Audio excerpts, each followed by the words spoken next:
Please stand.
In the name of the Father, and of the Son, and of the Holy Spirit, Amen. the grace of our Lord Jesus Christ, and the love of God, and the communion of the Holy Spirit be with you all. And with your spirit. Good morning, and welcome to the Shrine and Minor Basilica of Our Lady of the Rosary of Manaoag.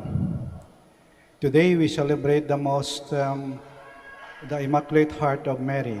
And to be worthy to offer this holy sacrifice of the Mass, we prepare ourselves by calling to mind our sins, and we ask God's mercy and forgiveness.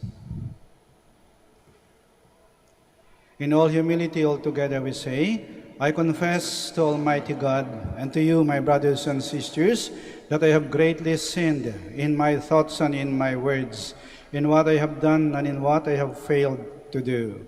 To my fault, to my most grievous fault. Therefore I ask Blessed Mary, our Virgin, all the angels and saints, and you, my brothers and sisters, to pray for me to the Lord our God. May Almighty God have mercy on us, forgive us our sins, and bring us to everlasting life. Amen. Lord have mercy. Lord have mercy. Christ have mercy. Christ have mercy. Lord have mercy. Lord have mercy. Let us pray. Grant, Lord God, that we, your servants, may rejoice in unfailing health of mind and body, and through the glorious intercession of Blessed Mary, ever Virgin, may we be set free from present sorrow and come to enjoy eternal happiness through our Lord Jesus Christ, your Son, who lives and reigns with you in the unity of the Holy Spirit, God, forever and ever. Amen. Please be seated. A reading from the Book of Lamentations. The Lord has consumed without pity all the dwellings of Jacob. He has torn down in his anger the fortresses of daughter Judah. He has brought to the ground in dishonor her king and her princess. On the ground in silence sit the old men of daughter Zion. They strew dust on their heads and gird themselves with sackcloth. The maidens of Jerusalem bow their heads to the ground. Worn out from weeping are my eyes. Within me all is in ferment. My gall is poured out on the ground because of the downfall of the daughter of my people. As child and infant faint away in the open spaces of the town. In vain they ask their mothers, where is the grain? As they faint away like the wounded in the streets of the city, and breathe their last in their mother's arms. To what can I liken or compare you, O daughter Jerusalem? What example can I show you for your comfort, virgin daughter Zion? For great as the sea is your downfall, who can heal you? Your prophets had for you false and specious visions. They did not lay bare your guilt to avert your fate.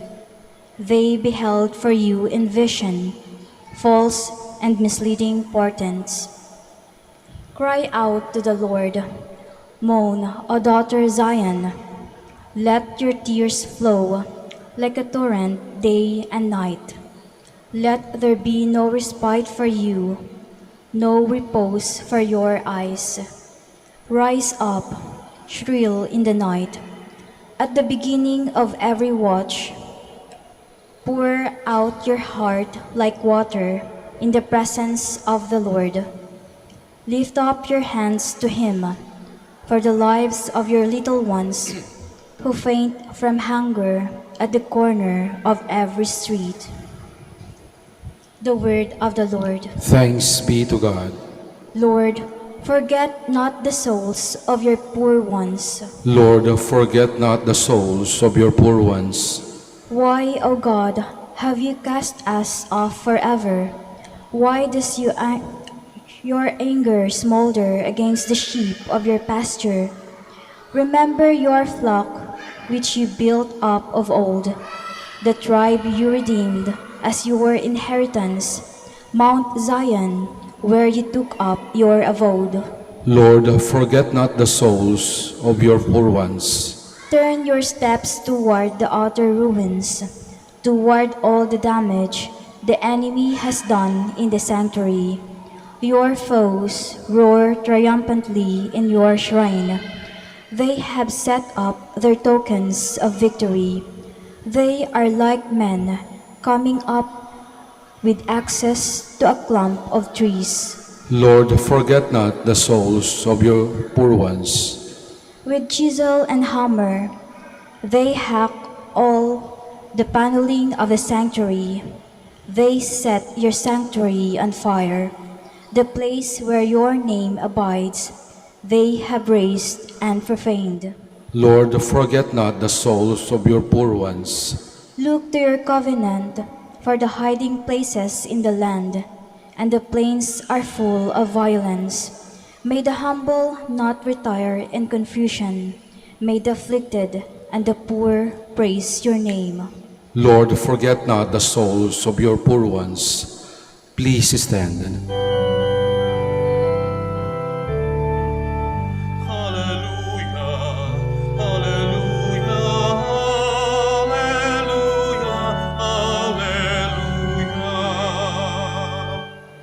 Christ took away our infirmities and bore our diseases.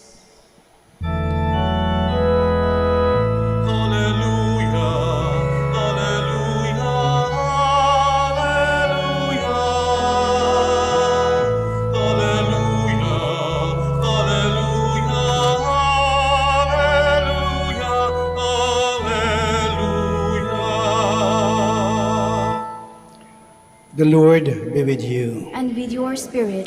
A reading from the Holy Gospel according to Luke. Glory to you, O Lord. After 3 days, Jesus' parents found him in the temple, sitting in the midst of the teachers, listening to them and asking them questions. And all who heard him were astounded at his understanding and his answers. When Jesus' parents saw him, they were astonished, and his mother said to him, "Son, why have you done this to us? Your father and I have been looking for you with great anxiety." And Jesus said to them, "Why were you looking for me? Did you not know that I must be in my Father's house?" But his parents did not understand what he said to them. Jesus went down with them and came to Nazareth and was obedient to them. And his mother kept all these things in her heart. The Gospel of the Lord. Praise to you, Lord Jesus Christ. Please be seated. Pinagdiriwang po natin ngayon ang Immaculate Heart of Mary. Kahapon, the most sacred heart of Jesus. Yan si Jesus, ang ating Diyos may puso. Bakit? Sapagkat ang kanyang ina ay may puso. Anong huling sentence sa ating gospel ngayon? And his mother kept all these things in her heart. Si Maria ay may puso. Ayaw niyang mawala ang kanyang anak. Kaya nga ba sa ating ebanghelyo, nawala si Jesus. Hindi huminto si Maria hanggat hindi niya natagpuan si Jesus. 3 araw nang hinanap. Hindi siya huminto hanggat hindi natagpuan ng kanyang anak. Bakit? Ayaw niyang mawala ang kanyang anak. Yan ang puso ng isang tunay na ina. Ayaw niyang mawala ang kanyang anak. At ang inang may puso, hindi magbabago. Hindi siya magbabago. Anong tawag natin kapag ang isang asawa, halimbawa, babae, lalaki, mawala ng asawa? Pag lalaki, tawag natin biyudo, di ba? Pag mawalang asawa niya. O yung babae, pag mawalang asawa niya, biyuda. Yung mga anak, pag mawalan ng magulang, anong tawag natin? Ulila, di ba? Pero, ang isang ina, pag mawalan ng anak, anong tawag natin? Ina pa rin. Ina pa rin. Bakit? Hindi magbabago yan. Hindi magbabago yan.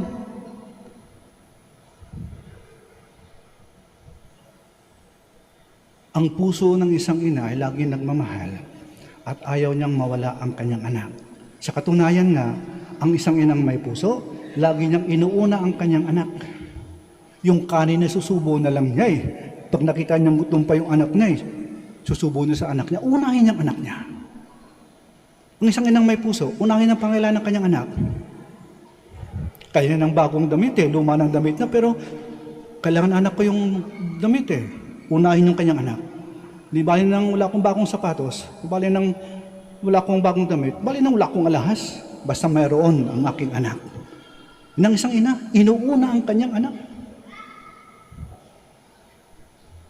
At ang isang ina, ipagtatanggol, ipaglalaban ng kanyang anak. Aba, huwag niyong api-apihin huwag niyong ibuli huwag niyong pagtawan ng anak niya, ipaglalaban niya, pagtatanggol niya. Naalala niyo yung kwento ng ating national hero na si Jose Rizal? Yung inahing manok, pinagtatanggol yung kanyang sisiw. At nang may lumapit na buhaya, nilabanan niya. Kahit na gaano kakalaki, gaano kakatapang, gaano kagabangis, ipagtatanggol ng isang tunay na ina ang kanyang anak. Bakit? Ayaw niyang mawala. Kaya napakapalad natin May ina tayo. May ina tayo sa langit at may ina tayo dito sa lupa. At yung ating mga ina sa langit sa lupa, mga ina na may puso. Yung inyong ina, may puso sila kasi alam nyo, kung walang puso ang inyong mga ina, pinalaglag na kayo. Bakit may mga babae, ayokong tawaging ina, bakit may mga babae na pinapalaglag ang kanilang mga anak? Bakit? Wala silang puso. Wala silang puso ng isang ina. Kaya mapalad tayo. Mapalad tayo. May mga ina tayong may puso. Kaya sana'y maging karapat-dapat tayo sa ating mga ina. Tayong lahat dito ay mga anak Kulang ating mga ina, wala tayo rito. Sana maging karapat-dapat tayong mga anak ng ating mga ina na may puso. Mapalad tayo. May mga ina tayong may puso. May ina tayo sa langit at may mga ina tayo dito sa lupa. Mga ina na may puso. Tunay na mga ina. Ayaw nila tayong mawala. Tayo po tayo.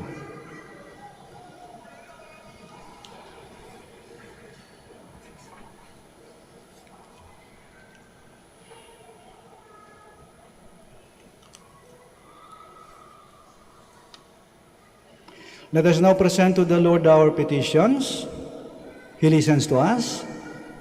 He is our Father and we are His children. Our response is, Lord, hear our prayer. Lord, hear our prayer, that the Church may practice the humility of Mary in willingness to serve God and men. Let us pray to the Lord. Lord, hear our prayer. That Christ may find a welcome abode in the hearts of people as He found a well-prepared dwelling place in Mary. Let us pray to the Lord. Lord, hear our prayer. That true spirit of prayer may deeply penetrate the hearts of people, that they may hear the cry of the poor as it permitted the whole being of Mary's Immaculate Heart.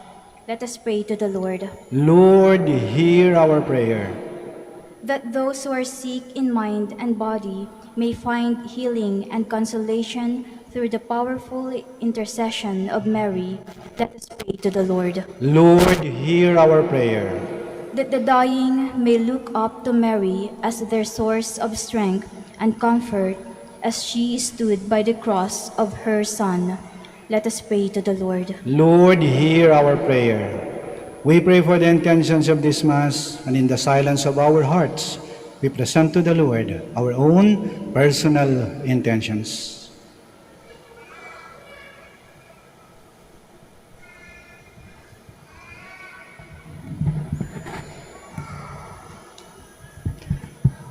God, our Lord and Master, cleanse our hearts that we may receive Christ's only Son in the spirit of Mary's faith and obedience. We ask this through Christ our Lord. Amen. Please be seated.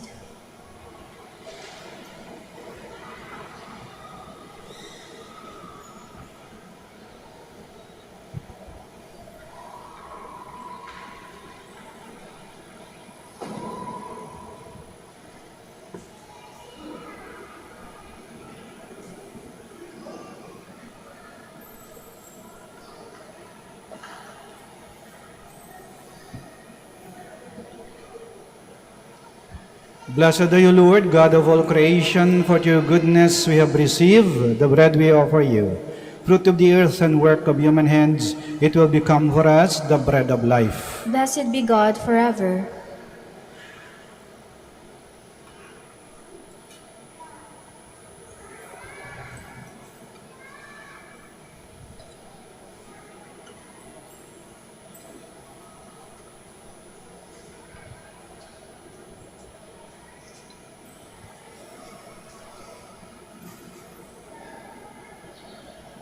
Blessed are you, Lord, God of all creation, for your goodness we have received the wine we offer you. Fruit of the vine and work of human hands, it will become our spiritual drink. Blessed be God forever.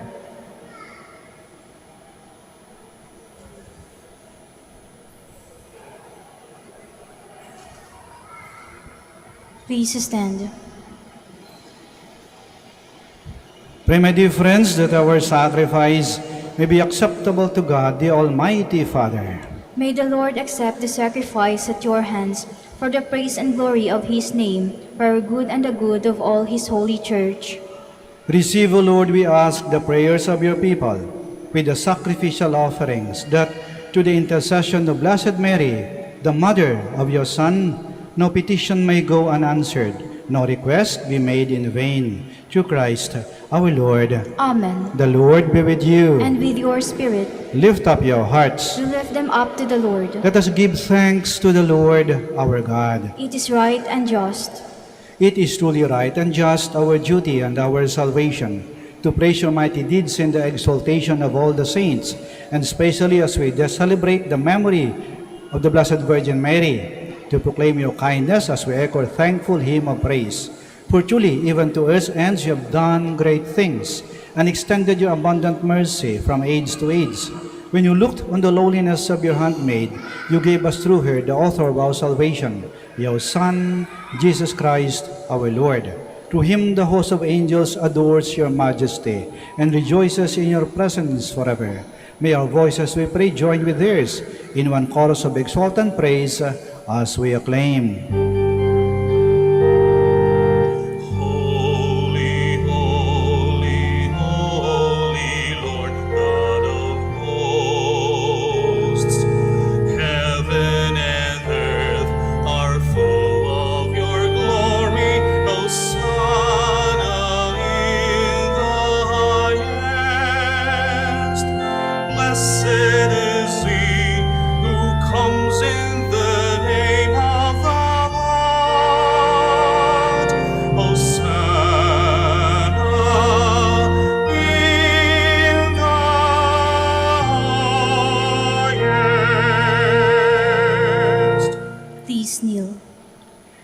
You are indeed holy, O Lord, the fount of all holiness. Make holy, therefore, these gifts, we pray, by sending down your Spirit upon them like the dewfall, so that they may become for us the body and blood of our Lord Jesus Christ. At the time he was betrayed and entered willingly into his passion, he took bread, and giving thanks, broke it, and gave it to his disciples, saying, "Take this, all of you, and eat of it, for this is my body, which will be given up for you."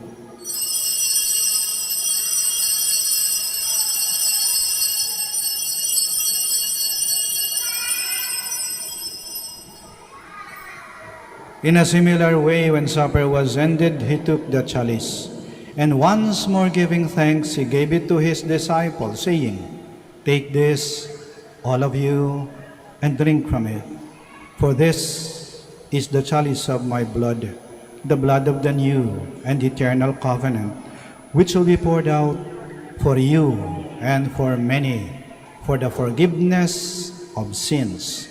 Do this in memory of me."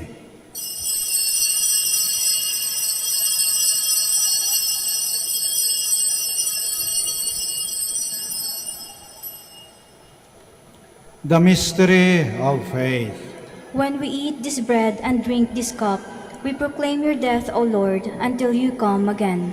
Therefore, as we celebrate the memorial of his death and resurrection, we offer you, Lord, the bread of life and the chalice of salvation, giving thanks that you've held us worthy to be in your presence and minister to you. Humbly we pray that partaking of the body and blood of Christ, we may be gathered into one by the Holy Spirit. Remember, Lord, your church spread throughout the world and bring her to the fullness of charity, together with Francis, our Pope, Socrates, our Archbishop, Fidelis, his auxiliary bishop, and all the clergy. Remember also our brothers and sisters who have fallen asleep in the hope of the resurrection, and all who have died in your mercy. Welcome them into the light of your face.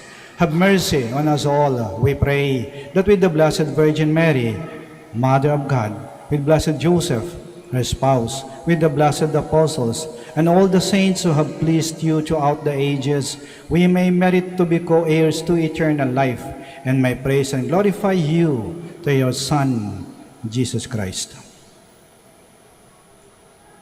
Through him, and with him, and in him, O God, Almighty Father, in the unity of the Holy Spirit, all glory and honor is yours, forever and ever. Amen. Please stand.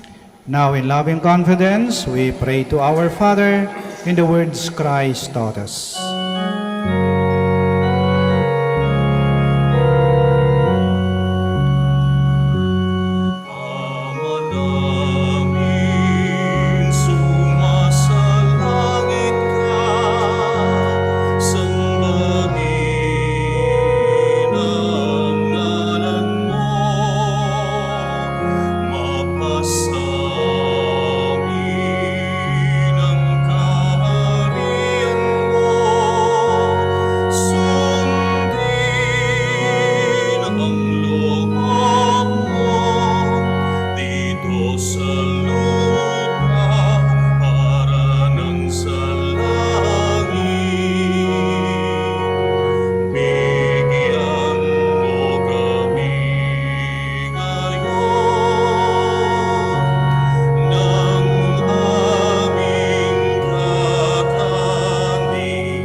Deliver us, Lord, we pray, from every evil. Graciously grant peace in our days, that by the help of your mercy, we may be always free from sin and safe from all distress, as we await the blessed hope and the coming of our Savior, Jesus Christ. For the kingdom, the power, and the glory are yours, now and forever. Lord Jesus Christ, who said to your apostles, "Peace I leave you, my peace I give you," do not look on our sins, but on the faith of your church, and graciously grant her peace and unity, in accordance with your will, who live and reign forever and ever. Amen. The peace of the Lord be with you always. And with your spirit. We offer each other the sign of peace. Peace be with you. Lamb of God, You take away the sins of the world, have mercy on us.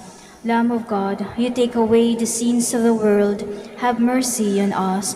Lamb of God, you take away the sins of the world, grant us peace. Please kneel.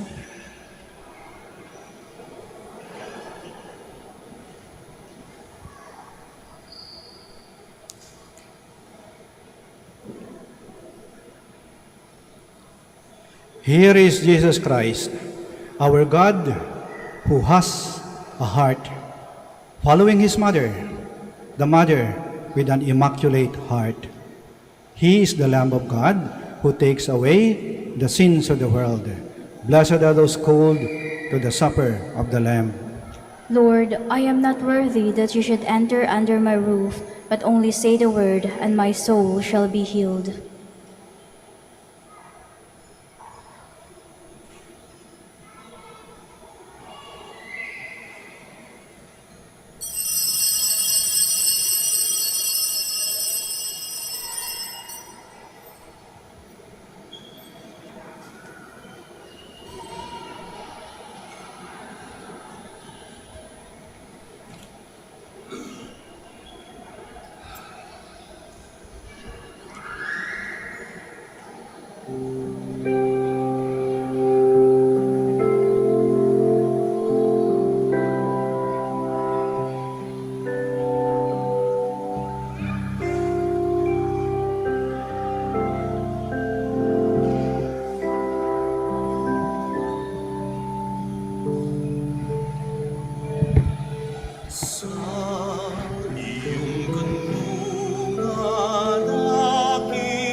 Please kneel for prayer for the families. Prayer for the families. Heavenly Father, we come before you to praise you and to thank you for the great gift of the family. We pray to you for all families consecrated by the sacrament of matrimony. May they rediscover each day the grace they have received as small domestic churches. May they know how to witness to your presence and to the love with which Christ loves the church. And pray to you for all families faced with difficulty and suffering caused by illness or circumstances of which only you know. Sustain them and make them aware of the path to holiness upon which you call them, so that they may experience your infinite mercy and find new ways to grow in love. We pray to you for children and young people. May they encounter you and respond joyfully to the vocation you have in mind for them. We pray for parents and grandparents. May they be aware that they are signs of the fatherhood and motherhood of God in caring for the children who, in body and spirit, you entrust to them, for the experience of fraternity that the family can give to the world. Lord, grant its family that its family might live their specific vocation to holiness in the church as a call to become missionary disciples in the service of all life and peace. In communion with our priests, religious and all vocations in the church, bless the world meeting of families. Amen. Amen. Please stand. Let us pray. As we receive this heavenly sacrament, we beseech, O Lord, your mercy, that we who rejoice in commemorating the Blessed Virgin Mary may, by imitating her, serve worthily the mystery of our redemption through Christ our Lord. Amen. Maraming salamat po sa inyong pagdalo at pakikiisa sa banal na misa. At patuloy nating pagnilay-nilayan ang mensahe ng ating ebanghelyo para sa araw na ito. Ang ina na may puso, ayaw niyang mawala ang kanyang mga anak. Naway maging karapat-dapat tayo mga anak, huwag nating hayaan mawala ang ating mga ina sa lupa at sa langit. The Lord be with you. And with your spirit. May Almighty God bless you, the Father, the Son, and the Holy Spirit. Amen. Our celebration of the Mass is ended. Go to love and to serve the Lord. Thanks be to God. Prayer for the blessing of the sick. Lord God, prayer for the blessing of the sick. Ngayon po, ipagdasal natin ang mga may sakit. Yung mga may sakit po na narito ngayon sa loob ng simbahan. At kahit wala po rito, pero naalaala nyo sila maring sa bahay, sa ospital, at maring mas maluba ang kanilang karamdaman kaysa sa atin, isama po natin sila sa dasal na ito. God our Almighty Father, by your blessing, you give us strength and support in our frailty. Turn with kindness toward our sick brothers and sisters, free them from all illness, and restore them to good health. To the intercession of Our Lady of the Rosary of Manaoag, we ask this through Christ our Lord. Amen. Prayer for the blessing of religious articles. Yung may mga pabibendisyonan po, mangyari po lamang na pakitaas lang po ng inyong mga pabibendisyonan at huwag na po kayong umalis sa inyong mga kinaroroonan. Kami na po ang lalapit sa inyo. In memory of the mysteries of the life, death, and resurrection of our Lord Jesus Christ, and to the honor and glory of the Blessed Virgin Mary, Mother of Christ and Mother of the Church, Our Lady of the Rosary of Manaoag, may these rosaries, candles, images, oil, scapulars, crucifixes, and other articles of devotion be blessed and made holy in the name of the Father, and of the Son, and of the Holy Spirit. Amen.